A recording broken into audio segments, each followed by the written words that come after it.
Tiga anggota Organisasi Papua Merdeka, OPM, dari Kodap 15 Ngalum Kupel menyatakan kembali setia kepada Negara Kesatuan Republik Indonesia, NKRI, di Distrik Kiwirok, Kabupaten Pegunungan Bintang, Papua Pegunungan. Dalam kesempatan itu, mereka juga menyerahkan satu pucuk senjata api rakitan pabrikan jenis Enklelop. Pangkop Swasembada Maijen TNI Novi Rubadi Sugito menyampaikan, ketiga anggota tersebut resmi kembali ke pangkuan NKRI dan turut menyerahkan senjata yang sebelumnya digunakan di wilayah tersebut. Prosesi ikrar setia dan penyerahan senjata berlangsung pada Sabtu 14 Februari di Distrik Kiwirok.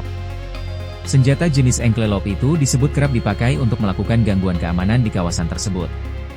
Dengan bergabungnya tiga orang ini, total sudah 17 anggota Kodap 15 Ngalum Kupel yang menyatakan kembali ke NKRI. Menurutnya, para anggota OPM tersebut memilih meninggalkan konflik bersenjata dan ingin memulai kehidupan baru yang lebih damai, termasuk mencari pekerjaan tetap demi masa depan yang lebih baik. Ia juga mengungkapkan bahwa sebelumnya aparat berhasil melumpuhkan pimpinan Kodap 15 Ngalum Kupel, Lamek Alit Kitaplo, bersama tiga anggotanya. Pendekatan humanis disebut terus dilakukan secara konsisten kepada anggota maupun simpatisan kelompok tersebut. Pihaknya berharap masyarakat yang masih bergabung dengan OPM dapat menghentikan aksi kekerasan dan memilih jalan damai.